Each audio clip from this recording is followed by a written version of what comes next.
ये कुछ extra topics है जो आपके स्टेट बोर्ड में इंक्लूड किए गए हैं, थोड़े से ही है, पर वो आपको जो आप जब भी सवाल करेंगे तभी आपको हेल्प करेंगे, क्योंकि ये कुछ एक्स्ट्रा टॉपिक्स आप बाद में जाके और डिटेल में पढ़ते हैं। ठीक है, हम थोड़ा सा स्लाइटली बस एक बार देख लेंगे, चीजों को समझ लेंगे, बाद में फिर आपका इवोल्यूशन वाला पार्ट स्टार्ट करूंगी मैं। ठीक है,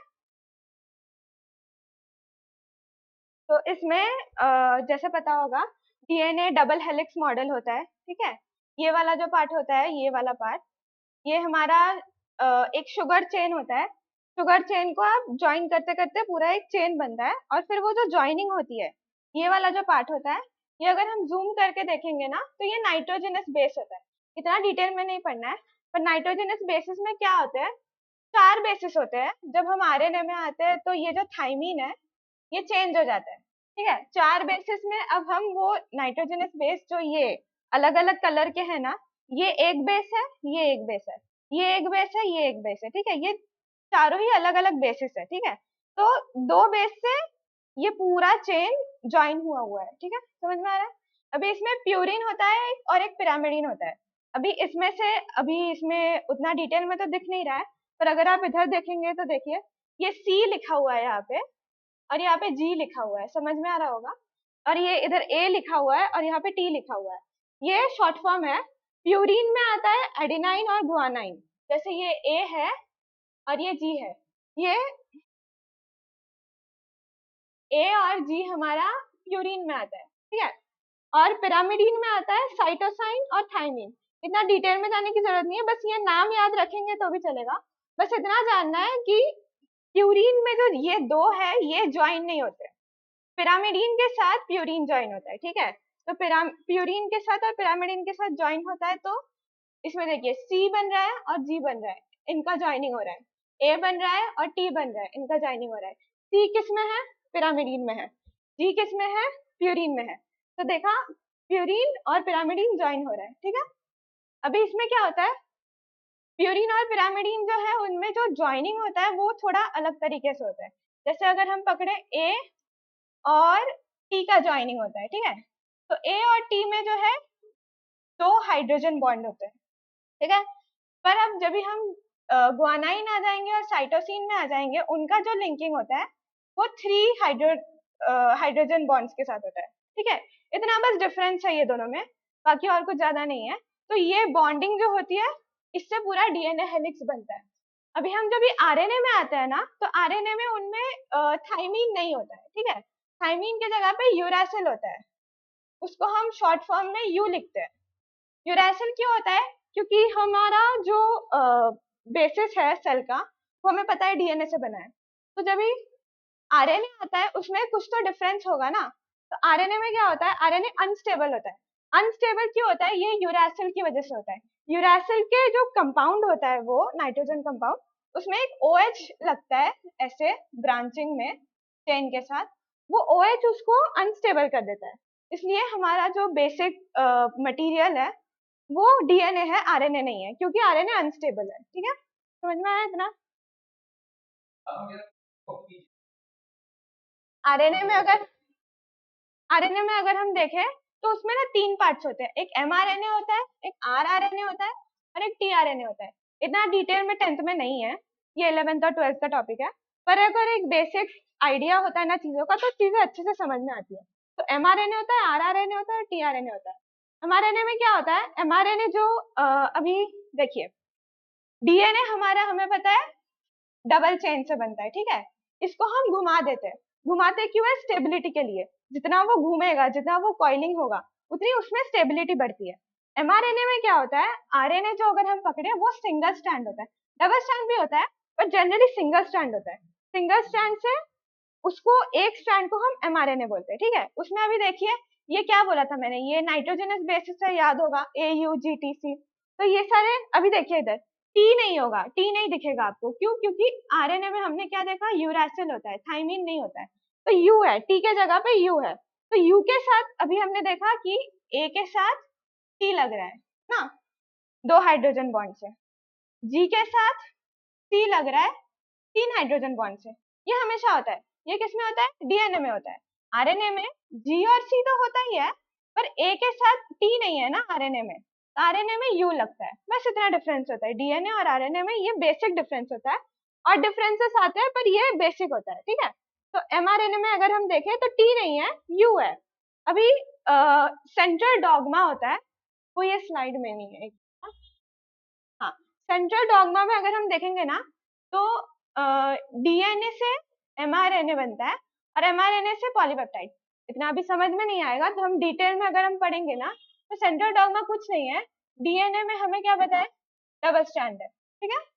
अभी हमें डीएनए से प्रोटीन बनाना है, तो डायरेक्टली प्रोटीन का चेंज जो होता है ऐसा होता है, ठीक है।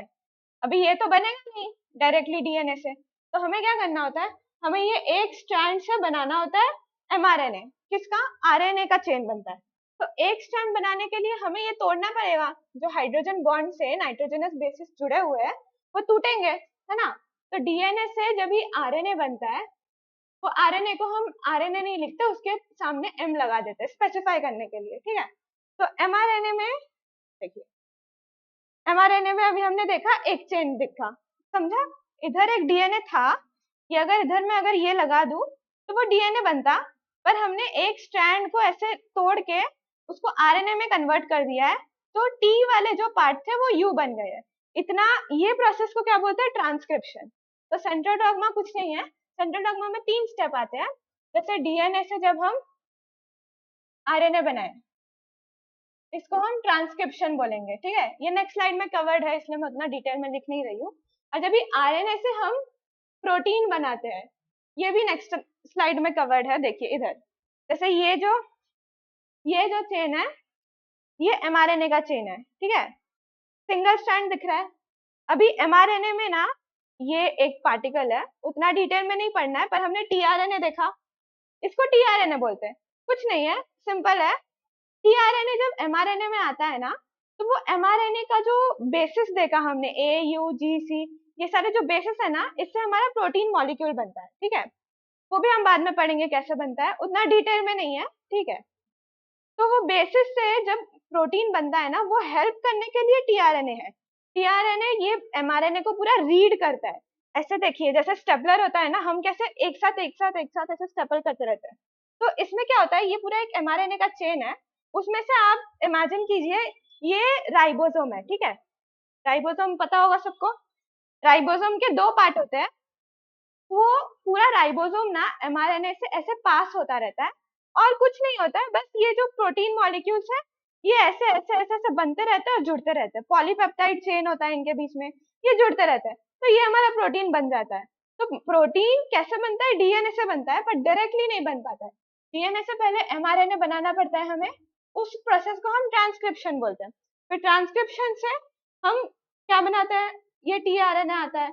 फिर प्रोटीन मॉलिक्यूल डायरेक्टली नहीं बनता, ये जो छोटे छोटे चेन्स बनता है, तो हम प्रोटीन लिखते हैं, पर वो प्रॉपर प्रोटीन नहीं होता है, उसको हम ट्रांसलेशन बोलते हैं।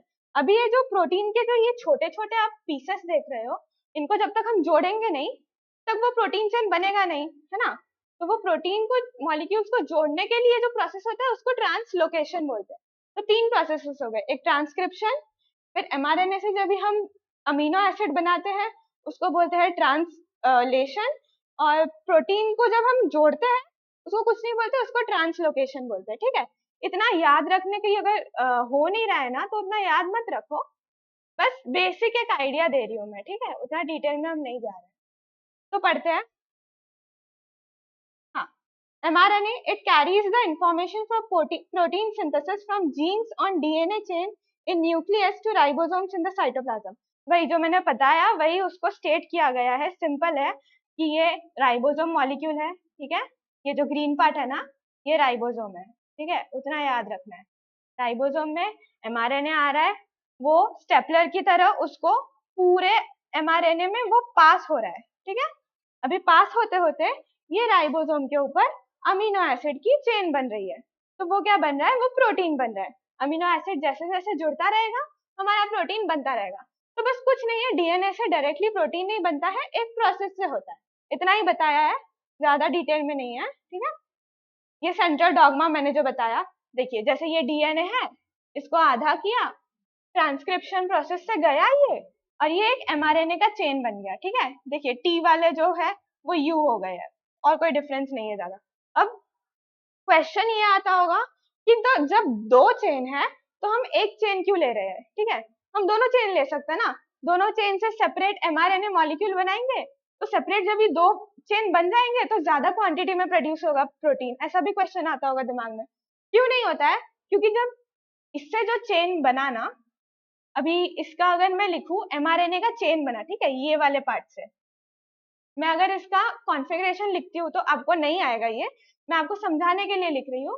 जैसे A से U, T से A, G से C, फिर T से U, ठीक है, ये नहीं सीखना है। ये चेन में अगर बनाती जाऊं तो ये एक चेन हो गया, ठीक है। अभी उसके साथ साथ ही अगर मैं ये चेन से भी बना रही हूँ, ठीक है, अगर मैं ये चेन से भी जो बनाऊंगी ना चेन, वो चेन और ये चेन दोनों कॉम्प्लीमेंट्री हो जाएंगे, ठीक है, तो वो डबल स्टैंडर्ड आरएनए बन जाएगा। अभी हमें अगर वो ज्वाइन हो गए तो हम उससे प्रोटीन प्रोसेस को आगे नहीं बढ़ा पाएंगे, वो स्टॉप होगा वहीं पे, इसलिए हम बस एक चेन से ही बनाते हैं, समझा। सिंगल स्टैंडर्ड क्यों है mRNA, तो ये सिंगल स्टैंड है। अभी उसमें से जैसे मैंने बोला ये सब आपको कुछ पढ़ने की जरूरत नहीं है, बस इतना देखना है कि ये प्रोटीन है, ठीक है, प्रोटीन के मॉलिक्यूल है, ये मिथियोनिन है, ये सेरेनिन है, ये सारे प्रोटीन के मॉलिक्यूल्स है। ये कुछ नहीं होता है, डीएनए से mRNA बना, mRNA से प्रोटीन मॉलिक्यूल बना, ठीक है, इतना समझा। डाउट है किसी को? उतना डिटेल में हम नहीं घुस रहे हैं, डरने की बात नहीं है, इतना ही है बस। देखिए जैसे पढ़ लूंगी ना मैं तो आपको समझ में आ जाएगा। ट्रांसक्रिप्शन हमने पढ़ा, mRNA बना। ट्रांसलेशन में क्या होता है, as per the codon on mRNA, ये जो चीजें हैं ना इनको कोडॉन बोलते हैं, ठीक है। कोड्स को बस थोड़ा अच्छे से बोला है, कोडॉन बोलते हैं। कोडॉन क्यों बोलते हैं वो भी हम सीखेंगे। On mRNA the tRNA molecule, tRNA molecule जो हमने पिछले स्लाइड में देखा वो बड़ा सा आता है, tRNA molecule with complementary anticodon is brought near mRNA. This process is called translation. वो tRNA आता है, प्रोटीन मॉलिक्यूल बनाता है, प्रोटीन मॉलिक्यूल ज्वाइन होते रहते हैं, इस प्रोसेस को ट्रांसलेशन बोलते हैं, ठीक है। ट्रांसलोकेशन में क्या होता है, ये बस ज्वाइन होते रहते हैं एक साथ, ज्वाइन होना जरूरी है ना, वरना प्रोटीन मॉलिक्यूल सिंथेसिस नहीं होगा। तो ट्रांसलोकेशन में क्या हो रहा है, the ribosome keeps on moving from one end of mRNA to the other end by the distance of one triplet codon. ध्यान मत दो अभी। The process is translocation. Many such polypeptide chains come together to form different and complex proteins.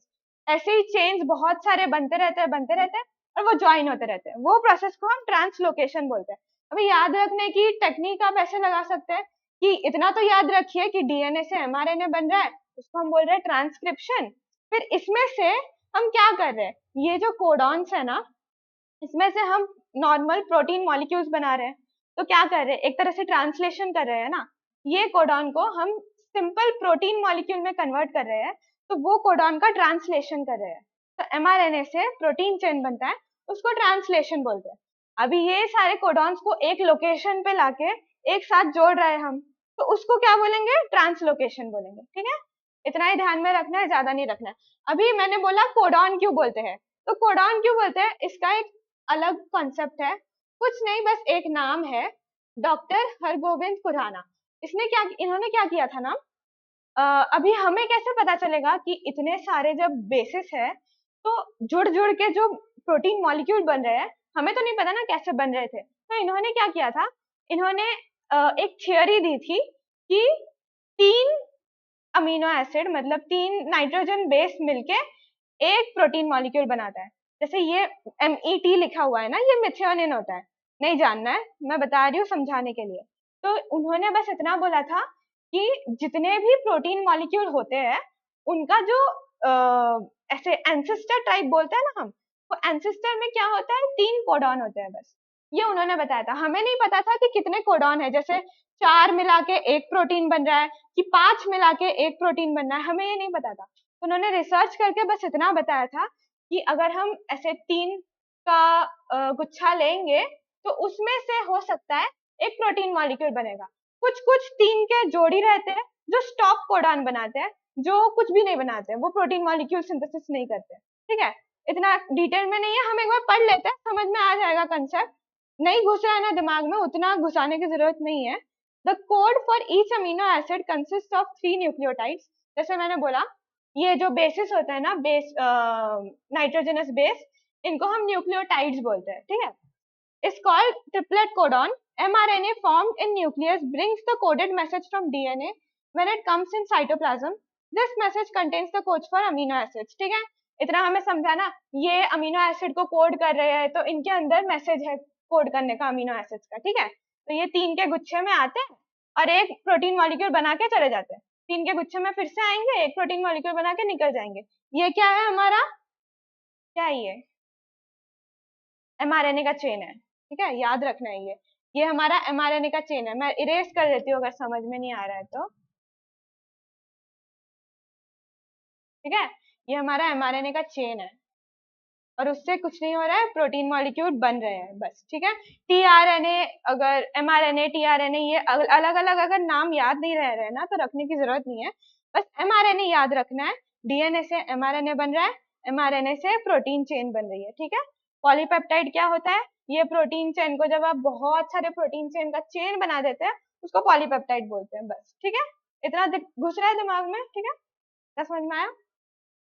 Thousands of triplet codons are present in each mRNA molecule. As per the message on mRNA, amino acids are supplied by the tRNA.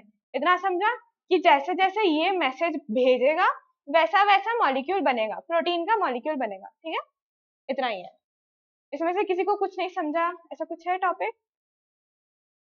जा रहा है, जितना समझा उतना जा रहा है? Doubt है? नहीं है? अभी म्यूटेशन में भी क्या होता है ना, इसमें भी कोई ऐसे हाई फाई टॉपिक नहीं है। म्यूटेशन में क्या होता है, ये जो हमने देखा, ये जो हमने नाइट्रोजनस बेसिस देखे, इसमें कुछ नहीं होता है। कभी कभार ना कोई एनवायरमेंटल चेंज हो गया, कोई जेनेटिक वेरिएशन आ गया, उसमें क्या हो जाता है ना, ये एक ही जगह ना समझो कुछ और प्रोड्यूस हो गया, जैसे जी बन गया या सी बन गया। ठीक है, समझो एक ही जगह जी या सी या कोई भी और कोडॉन बन गया, तो अब जब जो mRNA बनेगा वो तो डिफरेंट हो जाएगा ना, डिफरेंट प्रोटीन मॉलिक्यूल सिंथेसिस करेगा, तो उसमें क्या हो जाएगा, जो प्रोडक्ट बनना चाहिए था वो नहीं बन के कुछ और बन गया। ये एक केस होता है। दूसरा ऐसा केस हो सकता है कि समझो ये गायब ही हो गया, अगर ये छोटा सा पार्ट अगर गायब ही हो गया तो हम जब प्रोटीन सिंथेसिस करने जाएंगे तो क्या होगा, ये गैप भी रह जाएगा बीच में, तो वो प्रोटीन मॉलिक्यूल जो बनने वाला था वो बनेगा ही नहीं। ठीक है, अगर सिंथेसिस नहीं होगा प्रोटीन मॉलिक्यूल तो एक म्यूटेशन आ जाएगा। म्यूटेशन मतलब पता है सबको, म्यूटेशन मतलब एक वेरिएशन आ जाएगा। जैसे अभी हम एग्जैक्टली अपने मम्मी पापा की तरह तो दिखते नहीं है। अगर हम सोचे कि जैसे डॉग्स होते हैं, डॉग्स पहले से तो थे नहीं, जैसे जब भी डायनासोर थे तभी से डॉग्स तो थे नहीं, तो पक्का कोई ना कोई वेरिएशन आया होगा तभी जाके डॉग्स बने हैं ना। तो ये वेरिएशन छोटे छोटे प्लेसेस में टुक प्लेस करते हैं, तो वो जब वेरिएशन ऐसे छोटे छोटे होते हैं ना तो एकदम एकदम से आंख पे नहीं पड़ते हैं, थोड़े जनरेशन के बाद पता चलते हैं। तो म्यूटेशन क्या होता है ना, एकदम फटाक से म्यूटेट हो जाता है। जैसे आपको पता होगा डाउन सिंड्रोम, पता है सबको डाउन सिंड्रोम क्या होता है? नहीं पता होगा किसी किसी को, मैं बता देती हूँ। डाउन सिंड्रोम में कुछ नहीं होता है, उसमें ना जो डीएनए है उसका एक एक्स्ट्रा पैर आ जाता है। ठीक है, तो हमारा डीएनए 46 से बना है पता है हमें, तो वो 46 क्रोमोसोम्स के अंदर एक क्रोमोसोम का पैर एक्स्ट्रा आ जाता है। तो उनमें फिर क्या होता है, उनमें हम बहुत सारे वेरिएशंस देखते हैं, वो इंसानों में जिनको डाउन सिंड्रोम है वो हमसे अलग होते हैं, जेनेटिकली अलग होते हैं, उसको हम म्यूटेशन बोलेंगे। जो एकदम सडन चेंज हुआ है, एनवायरमेंट की वजह से हो सकता है, पेरेंट्स की वजह से हो सकता है, कोई भी कारण से हो सकता है, पर वो जो सडन चेंज आता है ना उसको हम म्यूटेशन बोलते हैं। इसमें उतना कुछ ध्यान देने की जरूरत नहीं है, अगर कोई टॉपिक्स ऐसे वर्ड समझ में नहीं आ रहे होंगे तो ठीक है, कोई बात नहीं, हम एक बार पढ़ लेते हैं। सडन चेंज, मैंने बोला सडन चेंज होता है, occurring in genetic material is known as mutation. genetic material मतलब हमारा DNA, due to transmission of parental genes to offspring there is remarkable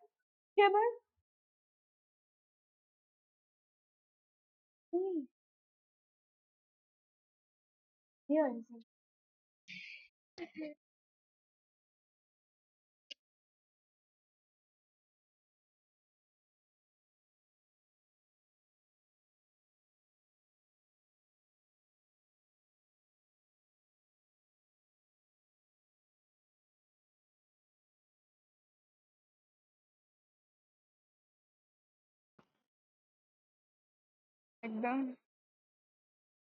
cut कर। अच्छा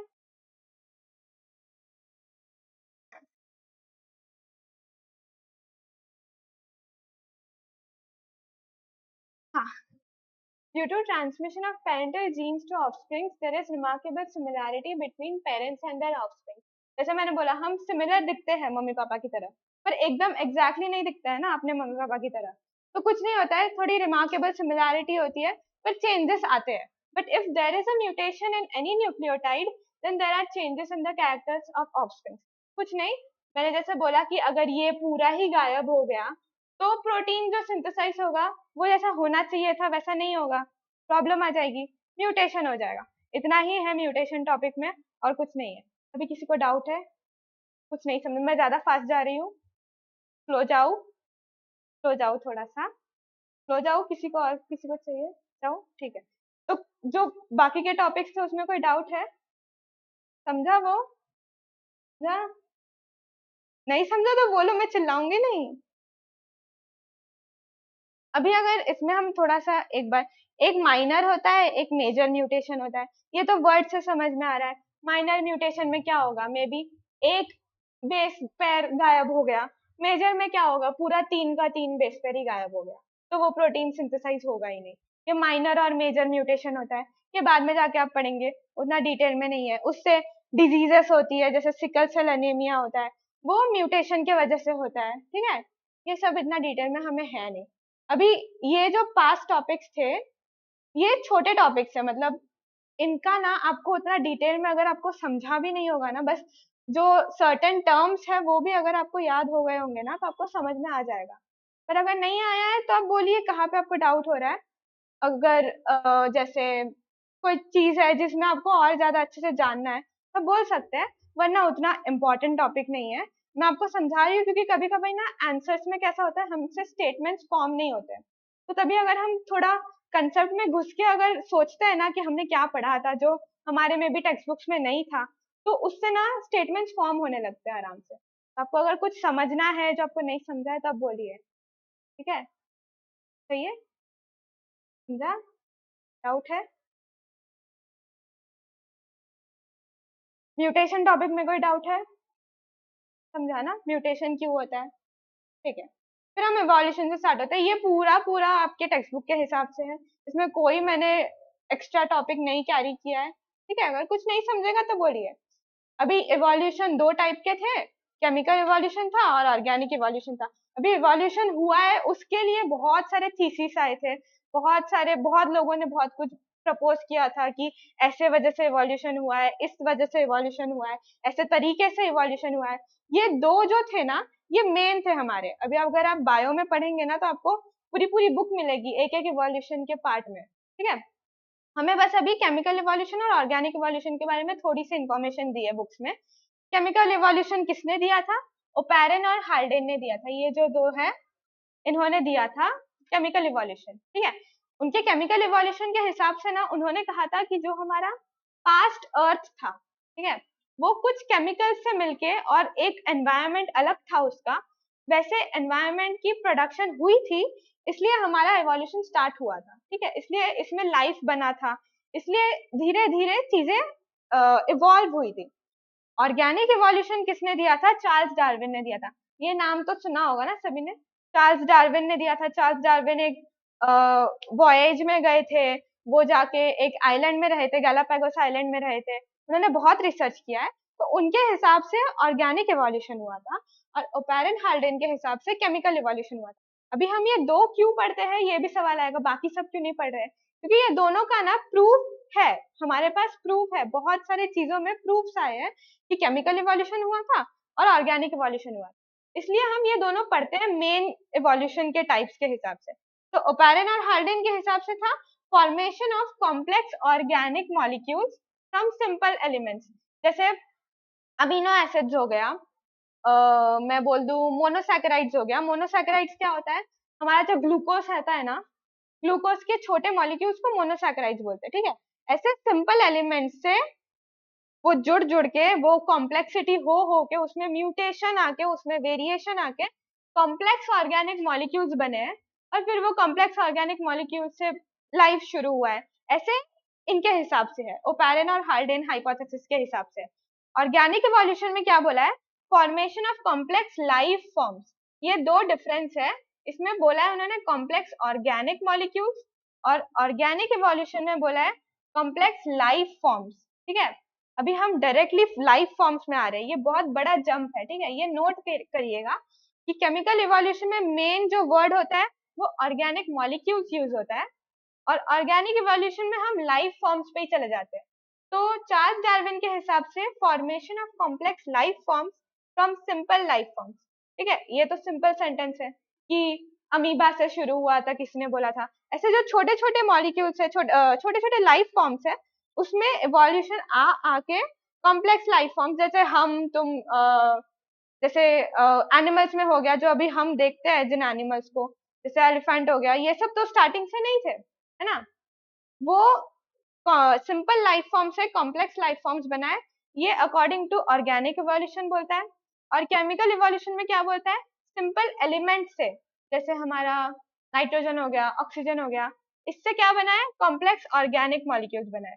ये दोनों में कोई डाउट है, समझ में आ गया। ये ओपैरन और हार्डिन ने दिया था, और ये चार्ल्स डार्विन ने दिया था। ये नाम भी याद रख लीजिएगा जरा, बस इतना ही है इसमें, और कुछ ज्यादा डीप में नहीं है।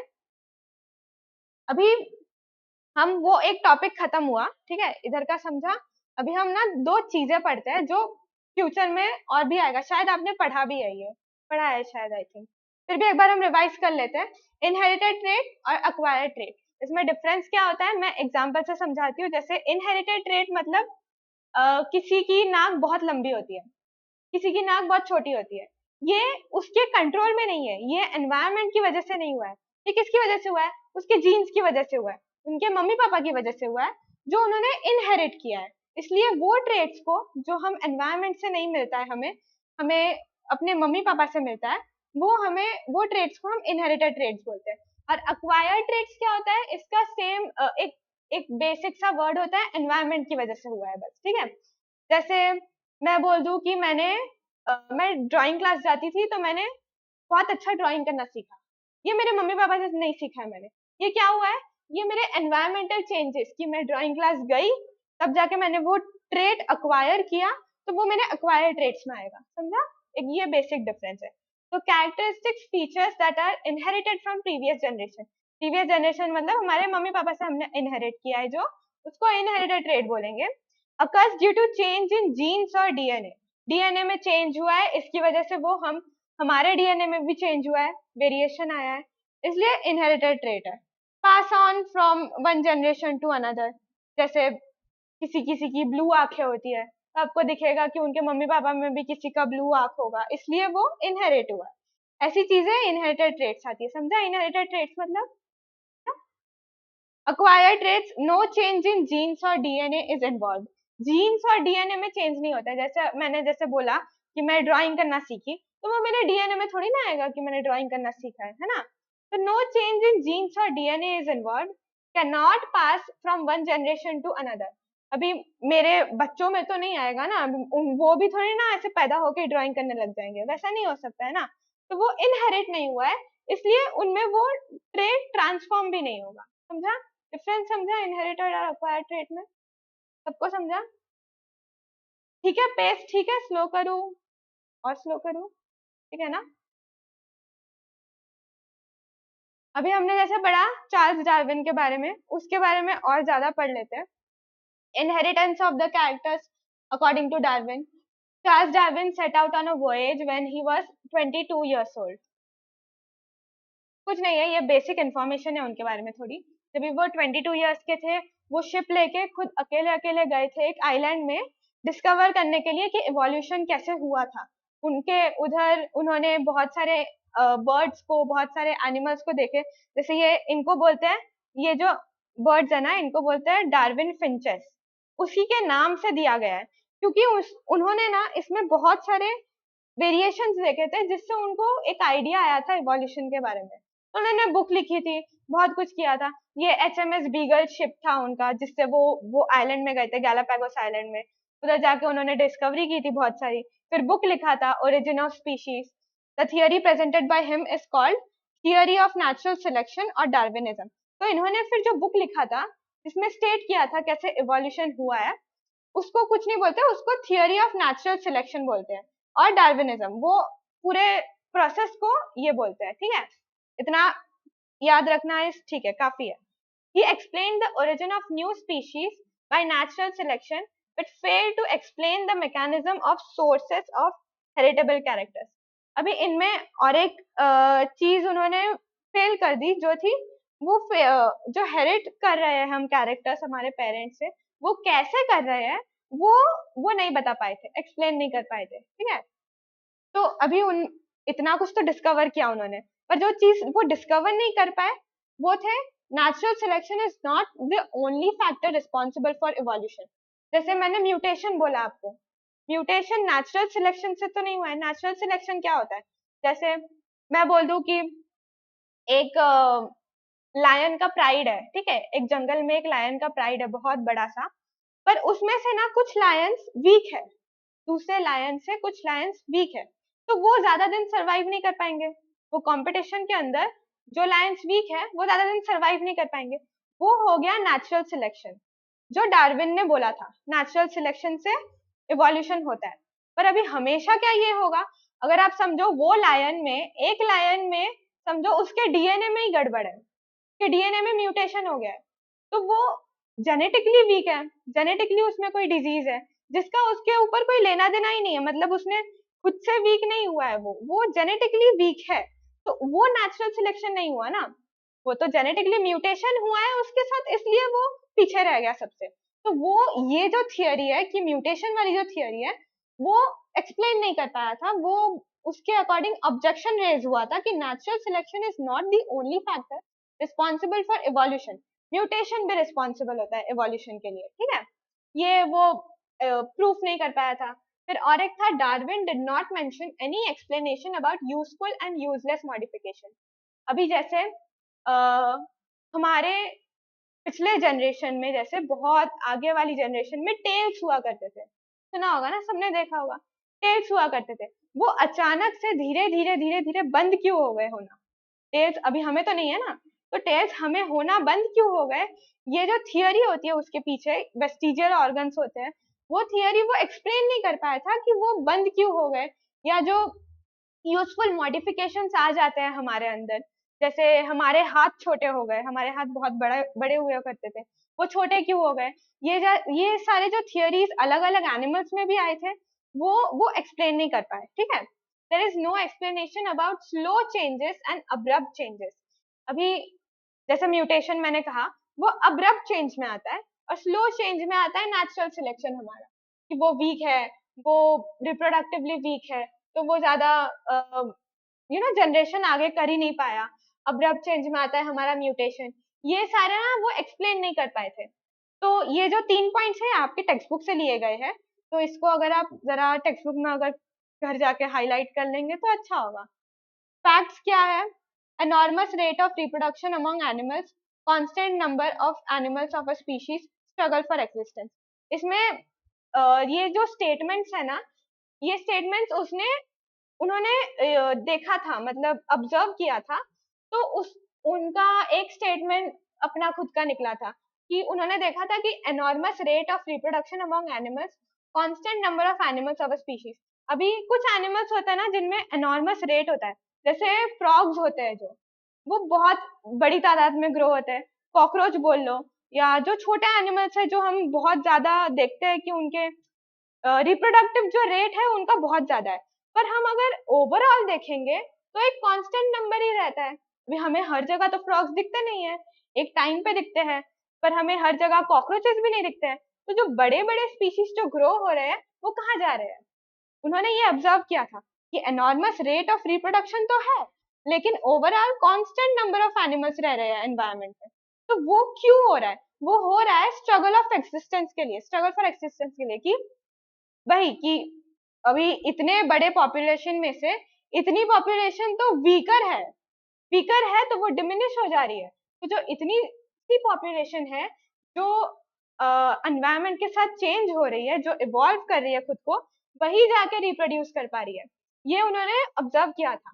तो इससे क्या निकला था, स्ट्रगल फॉर एग्जिस्टेंस, जो ये पॉपुलेशन है वो स्ट्रगल को पार कर गई, पर ये पॉपुलेशन कर नहीं पाई, इसलिए वो उन्होंने ऑब्जर्व किया था, तो उन्होंने स्टेटमेंट लिया था struggle for existence. Struggle for existence, heritable variations, survival of the fittest और नेचुरल सिलेक्शन। अभी जब स्ट्रगल ऑफ एग्जिस्टेंस होगा, जब वेरिएशंस आएंगे कि पता चला इसमें से जो 5% पॉपुलेशन है उसमें ना इनहेरिटेड वेरिएशन आ गया है जीन में, ठीक है, कि वो ऑलरेडी ये पूरे पॉपुलेशन से ऑलरेडी जैसी वो पैदा हुई है वो पॉपुलेशन ऑलरेडी बेटर है, तो वो उसको फाइट ही नहीं करना पड़ेगा, वो ऑलरेडी जब बेटर है तो वो फटाक से इवॉल्व कर जाएगी। ये पॉपुलेशन को तो इवॉल्व करना पड़ रहा है, ये पॉपुलेशन इवॉल्व कर ही नहीं पा रही है।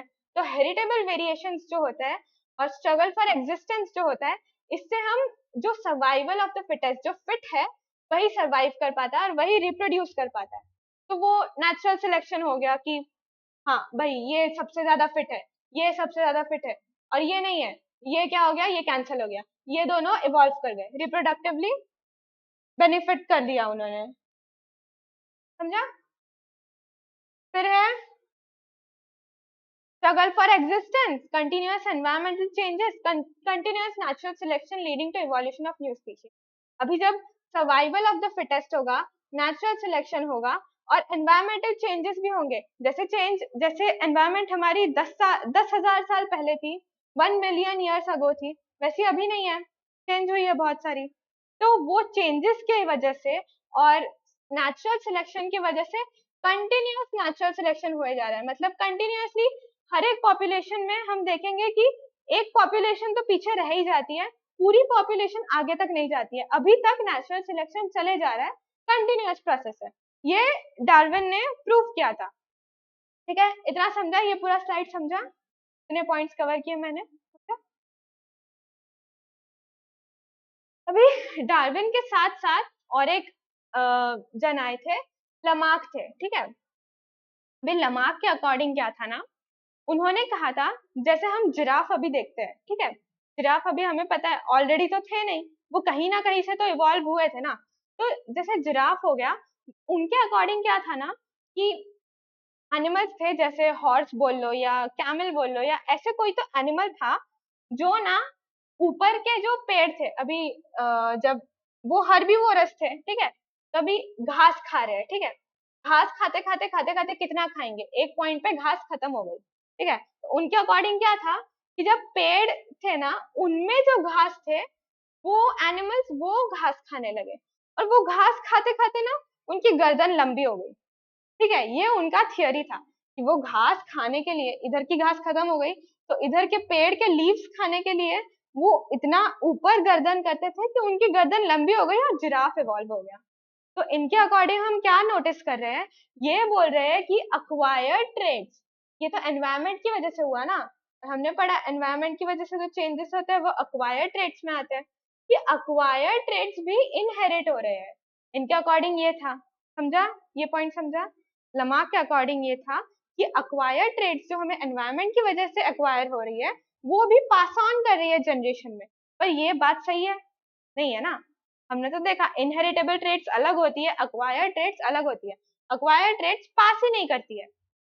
तो उन्होंने, ठीक है, तभी तो इतना सब आया नहीं था ना, तो उन्होंने अपना पास किया था जजमेंट, जो अभी भी ना सिखाते हैं, क्योंकि मेन उन्होंने जब भी पास किया था ना तभी बहुत जनों ने ये अप्रूव भी किया था, क्योंकि अभी सबके अंदर क्यूरियोसिटी थी कि भाई जिराफ कैसे बन गए, हॉर्स कैसे बन गया, एक एनिमल से ही सारे इवॉल्व हुए तो कैसे हुए। इन्होंने जब ये अपना थियोरी प्रपोज किया था ना तभी बहुत जनों ने एक्सेप्ट भी किया था, तो धीरे धीरे रिजेक्ट कर दिया था। Theory of acquired and inherited explained in his book, namely philosophy zoologic। इन्होंने भी अपना बुक निकाला था, जैसे चार्ल्स डार्विन ने निकाला था वैसे इन्होंने भी एक बुक निकाला था अपना। This theory states that use and disuse of organ leads to change in the organ। जैसे वो गर्दन का हमने बहुत ज्यादा यूज कर लिया तो उनके अकॉर्डिंग क्या हुआ, गर्दन लंबी हो गई, ठीक है, ये उनके हिसाब से था। तो this theory states that use and disuse of an organ leads to change. उनके अकॉर्डिंग ये गर्दन लंबी होने लगी, ज्यादा यूज होने लगी तो चेंज ही हो गया, वो ऑर्गन लंबा ही बनता गया, which is inherited by the offspring. कि गर्दन में लंबी कर रहा हूँ, लंबी कर रहा हूँ, अभी मेरे जो बच्चे हो रहे हैं उनका ऑटोमेटिकली गर्दन लंबी निकल रही है, ये उनके अकॉर्डिंग था। The favourable variations which remain for longer period of time results in evolution of new species. वही सेम बात को अच्छे से लिखा है, ठीक है। अभी ये जो एग्जाम्पल्स है ना ये आपके टेक्स्ट बुक से लिए गए हैं, ठीक है। एग्जाम्पल्स क्या यूज किए थे उन्होंने? The neck of giraffe has become too long due to browsing on leaves of tall plants by extending their neck for several generation. ये समझा? ये अभी मैंने समझाया था नेक के हिसाब से। फिर और एक क्या एग्जाम्पल दिया है उन्होंने? Wings of birds like ostrich and emu. Ostrich और इम्यू के ना जो बर्ड, वो आपको पता होगा फ्लाइटलेस बर्ड्स है ना, उनके जो विंग्स तो है उनके पास, पर वो उड़ नहीं सकते। तो वो क्यों नहीं उड़ सकते? इसमें भी उसने एक थियोरी दी थी कि wings of birds like ostrich and emu have become weak due to no use. Use and disuse देखा ना हमने, ये तो यूज था, गर्दन का बहुत ज्यादा ओवर यूज हो गया इसलिए लंबी हो गई। और एक एग्जाम्पल था विंग्स ऑफ बर्ड्स क्यों नहीं यूज हो रहे, क्यों नहीं फ्लाई कर पा रहे, क्योंकि उनका नो यूज है। ठीक है, ये यूज एंड डिसयूज का ऑर्गन का ये दो एग्जांपल है। फिर है legs of the birds like swan and duck have become useful to swimming due to living in water. जैसे अभी कुछ एनिमल्स है जिनके लेग्स तो है, जैसे वाटर एनिमल्स हैं जिनके लेग्स तो है, पर वो स्पेसिफिकली वो स्विमिंग के लिए यूज नहीं कर रहे। तो इसके इनके अकॉर्डिंग क्या था कि legs of the birds like swan and duck have become useful for swimming. Swimming के लिए यूजफुल हो रहा है, स्वान और डक का स्पेसिफिकली स्विमिंग के लिए यूजफुल हो रहा है। क्यों? क्योंकि वो वाटर में रह रहे हैं तो उसका ज्यादा यूज कर रहे हैं, इसलिए उनके लेग्स ना वेब्ड हो गए हैं, उनके लेग्स स्पेसिफिकली स्विमिंग के लिए बन गए हैं। ऐसे उनका थियोरी था। Snakes have lost. अभी और एक थियोरी थी कि उन्होंने कहा था कि स्नेक्स को ना पैर थे, एक कोई तो जनरेशन में उनके अकॉर्डिंग उन्होंने थियोरी दे दी थी कि स्नेक्स को ना बहुत सारे पैर थे, ऐसे ऐसे पैर थे स्नेक्स को, पर वो ना हट गए। क्यों? क्योंकि वो बरो करते हैं, मतलब खुद को छेद में रखते हैं ना स्नेक्स, ज्यादातर होल्स में रहते हैं स्नेक्स। तो उनके अकॉर्डिंग था कि उनके पैर तो थे, लेकिन ना वो होल्स में रहते थे ना, तो पैर रखने की जगह नहीं होती थी, इसलिए वो धीरे धीरे स्नेक्स के पैर हट गए।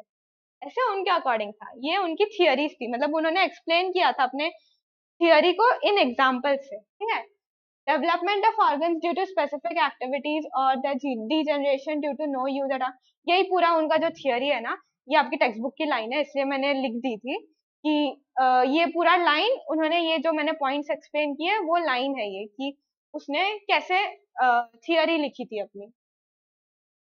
फिर अभी ये एग्जाम्पल भी शायद आपने पढ़ा है, फिर भी एक बार रिवाइज कर लेते हैं कि कुछ नहीं था, एक पॉपुलेशन था रेड बीटल्स का, इसमें क्या हुआ था, एक ग्रीन बीटल म्यूटेशन आ गया था। ठीक है, एक ग्रीन बीटल आ गया था। अभी जो क्रोस खा रहे थे वो रेड बीटल्स को तो स्पॉट कर पा रहे थे, पर ग्रीन बीटल्स को नहीं कर पा रहे थे, क्योंकि वो ग्रास के साथ कैमोफ्लेज कर जा रहे थे। तो धीरे धीरे जनरेशन वाइज जनरेशन क्या हुआ, हमने नोटिस किया कि ग्रीन बीटल्स पॉपुलेशन में बढ़ गए हैं और रेड बीटल्स कम हो गए हैं। ऐसे धीरे धीरे करते करते हमने और क्या देखा, पूरा पॉपुलेशन ही ग्रीन बन गया। ठीक है, अभी तो क्रॉस कुछ भी नहीं देख पा रहे, वो कैमोफ्लेज कर जा रहे हैं। फिर ये क्या था, इसमें हमने क्या देखा, रेड बीटल्स जो थे वो कंप्लीटली हट गए, पूरे फील्ड से रेड बीटल्स कंप्लीटली हट गए। इसका जो एग्जाम्पल देने का मतलब क्या था, इन्होंने ना नेचुरल सिलेक्शन सिखाया आप लोगों को। जैसे एक कलर वेरिएशन आया ना, ग्रीन कलर हो गया, इसकी वजह से वो ग्रीन कलर जो है वो ज्यादा अच्छे से खुद को छुपा पाया, वो मॉडिफिकेशन आया बीटल में। तो वो ग्रीन कलर जो है वो ज्यादा अच्छे से खुद को छुपा पाया, इसलिए ज्यादा रिप्रोड्यूस कर पाया। इसके कारण रेड बीटल्स जो है वो लुप्त हो गए, एकदम अचानक से लुप्त हो गए। ये इसका रीजन क्या था, नेचुरल सिलेक्शन हुआ ये, कि ग्रीन बीटल्स अच्छे से इवॉल्व कर पाए। A colour variation arises during reproduction so that there is no beetle that is green in color instead of red. This beetle moreover can pass the color on its progeny. अभी ये green beetle अपना gene पास कर रहा है, तो और green Beatles बन रहे हैं, जितने ग्रीन बीटल्स बन रहे हैं उसके साथ साथ ही रेड बीटल्स उतने ही कम होते जा रहे हैं। Crows cannot see green colored beetles, so therefore cannot eat them. As a result, there are more and more green beetles than the red ones. ये क्या सिखा रहा है, नेचुरल सिलेक्शन सिखा रहा है। अभी second situation में again a color variation arises, but now it results in a beetle that is blue in color. This beetle can also pass the color on to its progeny. Crows can see blue colored beetles in the green leaves of the bushes as well as they can see red ones and therefore can eat them. What happens initially in the population as it expands, there are a few blue beetles but most are red. अभी कुछ नहीं भाई, और एक blue beetle भी डाल दिया। ये पूरे पॉपुलेशन में ग्रीन तो हो रहा था, हमने देखा ग्रीन ज्यादा अच्छे से मॉडिफाई कर रही थी खुद को, नेचुरल सिलेक्शन हो रहा था। अभी क्या हुआ ना, एक नया जीन आ गया। अभी ये जो नया जीन आया, ये कहाँ से आया हमें नहीं पता। तो एक नया जीन जब एक पॉपुलेशन में, एक एग्जिस्टिंग पॉपुलेशन में जब एक नया जीन आता है ना, उसको हम जेनेटिक ड्रिफ्ट बोलते हैं, ठीक है। तो जेनेटिक ड्रिफ्ट हुआ, एक नया जीन आ गया ब्लू कलर का। अभी ये भी स्पॉट हो रहा था कौवे से, कौवा ने इनको भी खा लिया। अचानक से क्या हुआ था, समझो एक बीटल्स तो भी कितने छोटे आते हैं, तो एलिफेंट का फुट अगर एक बार स्टैम्प हो गया तो उसमें ही आधे बीटल कम हो जाएंगे।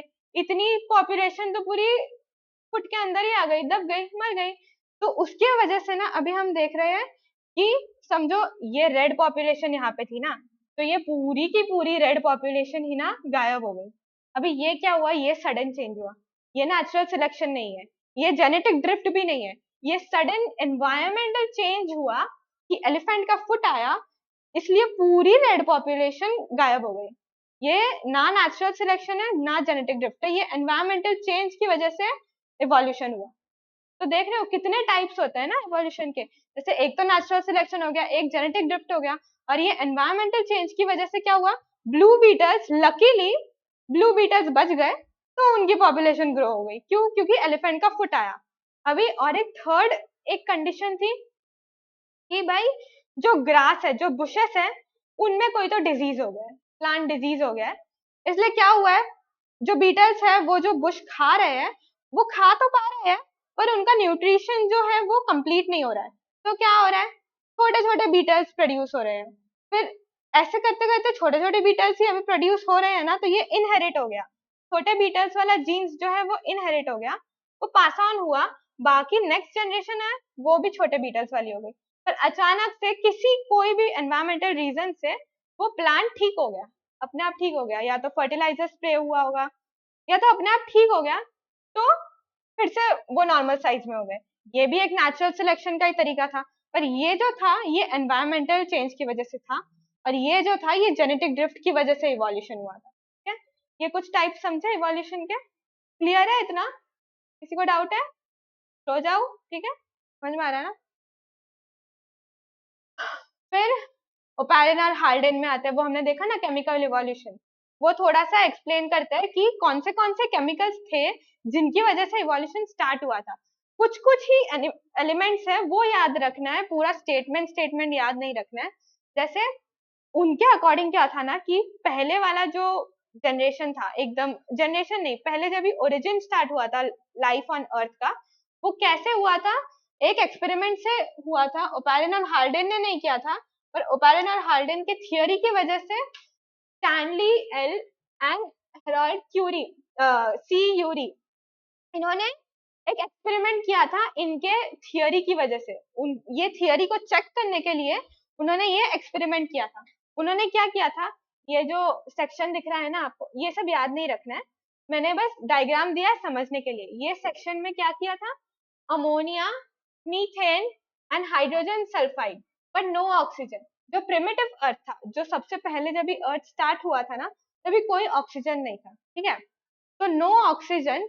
लेकिन कुछ कुछ चीजों की वजह से, या तो स्टार्स की वजह से या तो स्पेस की वजह से, अमोनिया, मीथेन और हाइड्रोजन सल्फाइड था। तो उन्होंने अभी ये चेम्बर में अमोनिया, मीथेन और हाइड्रोजन सल्फाइड रखा। अभी उसमें क्या हुआ था, उधर तभी के टेम्परेचर के हिसाब से उधर जस्ट बिलो 100 डिग्री था, ऐसे पता किया था, रिसर्च के अकॉर्डिंग पता किया था उन्होंने कि तभी का टेम्परेचर ना जस्ट बिलो 100 डिग्री था। तो हम भी वही करेंगे। तो उन्होंने भी यहाँ पे टेम्परेचर जस्ट बिलो 100 डिग्री रखा। एंड स्पार्क्स, स्पार्क्स भी थे तभी, तभी इवॉल्व हुआ था ना, नया नया अर्थ बना था। तो स्पेस की वजह से ऐसा बोला गया था कि अर्थ में स्पार्क्स भी आए थे। तो वो स्पार्क्स ने क्या किया था ना, ये जितने भी कंपाउंड्स है, ये तो एलिमेंट्स है ना, मतलब अभी तक पूरा डेवलप हुए नहीं है, ये तो ऐसे बेसिक एलिमेंट्स और कंपाउंड्स है। इनमें जब स्पार्क्स आया और ये पर्टिकुलर टेम्परेचर में जब उनको ऐसे गैस चेम्बर में रखा गया और स्पार्क्स डाला गया, और क्या था, और वाटर वेपर भी था, रुको, were pass through the mixture of gases to stimulate lightning, sparks की वजह से लाइटनिंग हुआ। At the end of a week, week के एंड में हमने क्या देखा, ये जो फिगर्स है ना ये याद रखना है। जैसे 15%, 15% of the carbon from methane, methane में कार्बन होता है हमें पता है, मीथेन का फॉर्मूला पता है किसी को, क्या होता है, पता है किसी को? हाँ CH4, CH4 होता है, इसमें कार्बन है, ठीक है। तो उन्होंने क्या ऑब्जर्व किया था, 15 at the end of the week 15% of the carbon from methane, methane से जो कार्बन है had been converted to simple compounds of carbon including amino acids which make up protein molecules। तो उन्होंने क्या देखा, उन्होंने देखा कि अमीनो एसिड्स का प्रोडक्शन हो गया था। अभी हमारा डीएनए जो है उसमें हमने देखा था ना कि प्रोटीन मॉलिक्यूल्स बनाता है डीएनए, तो उससे हमें क्या पता चला कि प्रोटीन मॉलिक्यूल्स ऐसे जनरेट हुए थे, फिर प्रोटीन मॉलिक्यूल्स ज्वाइन हुए थे, ऐसे ऐसे ऐसे ऐसे ऐसे, ऐसे करते करते प्रोटीन मॉलिक्यूल्स ज्वाइन हुए थे, फिर डीएनए बना था। ये सारी थियोरीज उसके बाद बाद हमें समझ में आने लगी कि ज्वाइन कैसे हुआ और क्या इवोल्यूशन हुआ। तो ये बेसिक इवोल्यूशन था जो उसको पाथवे दिया था पूरे इवोल्यूशन के हिस्ट्री को। तो यहाँ पता चला हमें ये चेम्बर में क्या क्या रखा था, ammonia, methane, hydrogen sulphide, temperature below 100 था, ऑक्सीजन नहीं था। ऑक्सीजन अगर आपको कभी एमसीक्यू भी पूछा जाए और उसमें ऑक्सीजन दे दे तो ध्यान रखना है कि ऑक्सीजन नहीं था। और उसमें क्या दिया था, स्पार्क्स दिया था जो लाइटनिंग प्रोड्यूस किया था। At the end of a week, एक वीक के अंदर हमने क्या देखा था, 15% ऑफ द कार्बन, कार्बन कहाँ से आया था, मीथेन से, had been converted to simple compounds of carbon including amino acids which make up protein molecules। ये एक डायग्राम है, ये शॉर्ट में बताने के लिए। H2O किससे था, वाटर वेपर था। N2, H2, CO, hydrogen sulphide, ठीक है। ये CO और H2 ये CH4 से आए थे, मीथेन से आए थे और अमोनिया से आए थे। N2 भी अमोनिया से आया था। अमोनिया का फॉर्मूला किसको पता है, NH3 होता है, वेरी गुड, NH3 होता है अमोनिया। उसमें से N2, ये सारे एलिमेंट्स ना प्रिमिटिव एटमॉस्फेयर में थे, तो वैसे प्रोवाइड किया था वो चेम्बर में। Small and medium size molecules of sugar, purine pyrimidine याद है क्या था, वो नाइट्रोजन बेस था। तो उन्होंने देखा था कि धीरे धीरे स्मॉल साइज्ड मॉलिक्यूल्स भी बने थे, प्यूरिन बना था, पिरामिडिन बना था, अमीनो एसिड बना था, याद रखने की जरूरत नहीं है, पर हमें इतना समझ में आया था कि धीरे धीरे ना वो कंपाउंड्स बने थे जो लाइफ को पाथवे दिया था ग्रो करने के लिए, ठीक है। जैसे डीएनए के बेसिक मॉलिक्यूल्स बनने शुरू हुए थे, लार्ज मॉलिक्यूल्स, पॉलीसैकेराइड्स, पॉलीसैकेराइड्स होता है अपना ग्लूकोज, मेन भाषा में ग्लूकोज, ठीक है, ग्लूकोज बना था, न्यूक्लिक एसिड बना था जो डीएनए में होता है, प्रोटीन जो डीएनए से बनता है उसको हमने नाम दिया था प्रोटोसेल्स, प्रोटोसेल्स से प्रोकैरियोट्स, पता है सबको, प्रोकैरियोट्स, यूकैरियोट्स, याद है, कुछ नहीं है, प्रोकैरियोट्स प्रिमिटिव ऑर्गेनिजम्स है, फिर प्रोकैरियोट्स से यूकैरियोट्स बने थे, यूकैरियोट्स से मल्टीसेल्युलर। ऐसे उन्होंने फिर ये एक्सपेरिमेंट से इतना सारा उन्होंने बताया था कि हाँ ऐसे बना था, ठीक है, इतना समझा, ये एक्सपेरिमेंट समझा।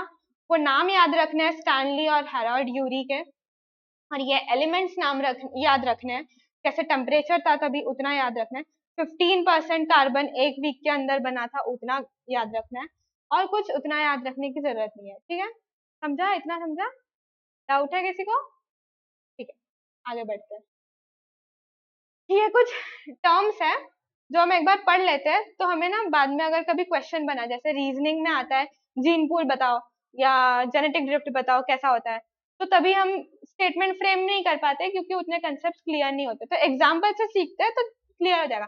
जीन पूल कुछ नहीं है, ये एक पॉपुलेशन है, ठीक है, फ्रॉग्स की पॉपुलेशन है, ठीक है। अभी इसमें से हमने देखा एक रेड है, एक पर्पल है और बाकी सारे ग्रीन है, पर जीन पूल जब आएगा उसमें बस मैक्सिमम नहीं, उसमें जितने जीन्स हैं वो सारे काउंट होंगे। जैसे इसमें हम पर्पल जीन भी देख पा रहे हैं, इसमें हम पर्पल जीन भी देख पा रहे हैं, ग्रीन जीन भी देख पा रहे हैं और रेड जीन भी देख पा रहे हैं। जैसे इधर है जितनी पॉपुलेशन है, ये नहीं कि बस ग्रीन को काउंट किया है हमने, जितनी पॉपुलेशन है रेड पर्पल ग्रीन सारे, वो जीन पूल में जितनी जीन है वो सारे को जब हम इंक्लूड कर देंगे ना उसको जीन पूल बोलते हैं, ठीक है।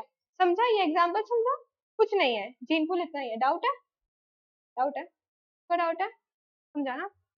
तो sum of all genes of all members of a species, all, ठीक है, ये याद रखना है, all members of a species is termed as gene pool. Speciation occurs when the gene pool of a population is somehow reproductively isolated from other sister population of the parent species and gene flow no longer occurs between them. The population split. ये बताया है कि gene pool से variation कैसे होता है. अभी क्या होगा ना, इमेजिन करो कि ये फ्रॉग्स है एक पॉपुलेशन में, ठीक है, एक लैंड में है. अभी इसके इनके बीच में से मैंने एकदम इनके बीच में से वाटर फ्लो करना चालू कर दिया, ठीक है, पूरा रिवर बना दिया मैंने कि ये लैंड अलग ही हो गई, ये लैंड और ये लैंड एकदम अलग हो गई, ठीक है, इनके अंदर बहुत बड़ा गैप आ गया, ठीक है, कॉन्टिनेंटल ड्रिफ्ट हुए थे ना, तो इनके अंदर अगर बहुत बड़ा गैप आ गया तो अभी हमने क्या देखा, ये पॉपुलेशन बस खुद में रिप्रोड्यूस करेगी और ये पॉपुलेशन बस खुद में ही रिप्रोड्यूस कर पाएगी. क्यों? क्योंकि ये आइसोलेट हो गए हैं. तो तभी क्या होता है ना, तभी नई वेरिएशंस डेवलप होने लग जाती है. जब पॉपुलेशन खुद में रिप्रोड्यूस करने लग जाती है तो जैसे ये और ये रिप्रोड्यूस करेंगे तो एक नई वेरिएशन डेवलप होगी. इसमें तो शायद नहीं होगी, पर ये और ये, अगर ये और ये और ये जब भी खुद में रिप्रोड्यूस करेंगे ना तो एक नई पॉपुलेशन ही जनरेट हो जाती है. और वो पॉपुलेशन क्योंकि आइसोलेट रहती है, वो पॉपुलेशन ग्रो होने लग जाती है. उनके लिए कंपटीशन में कोई नहीं रहता ना, तो वो पॉपुलेशन धीरे धीरे ग्रो करने लग जाती है और एक नई पॉपुलेशन बना लेती है. वो, इससे इतना ही समझाना था मुझे जीन पूल क्या होता है. अभी ये था कि जीन पूल से वेरिएशन कैसा आता है. जीन पूल समझा, जीन पूल क्या होता है सबको समझा. All members of the species include होने चाहिए, बस इतना ध्यान रखते हैं. जीन फ्लो क्या होता है? It means the exchange of genetic material by interbreeding of the organisms in a population of same species. ये कोई कुछ कुछ ना वर्ड्स होते हैं तो याद रखने होते हैं. जैसे ये same species, it increases the variation in the genetic composition of a population. Gene flow कैसा होता है, इसके अकॉर्डिंग क्या हो रहा है, ये समझो, ये बीटल्स का एक ग्रुप है, ठीक है, ये ब्राउन बीटल्स है और ये वाले ना ग्रीन बीटल्स थे. इसको अभी मत देखो, ये वाले सारे ग्रीन बीटल्स थे. अभी जीन फ्लो में क्या हो रहा है ना, इसमें से मैंने एक ब्राउन कलर नहीं है, ठीक है, इसमें से मैंने एक ब्राउन जीन लेके इधर ग्रीन जीन में डाल दिया, इतना हुआ है. पिगमेंट जैसे समझो कि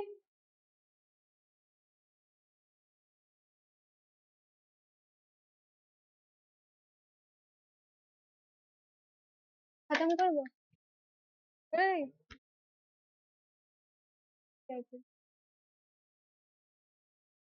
एक्सेस नहीं,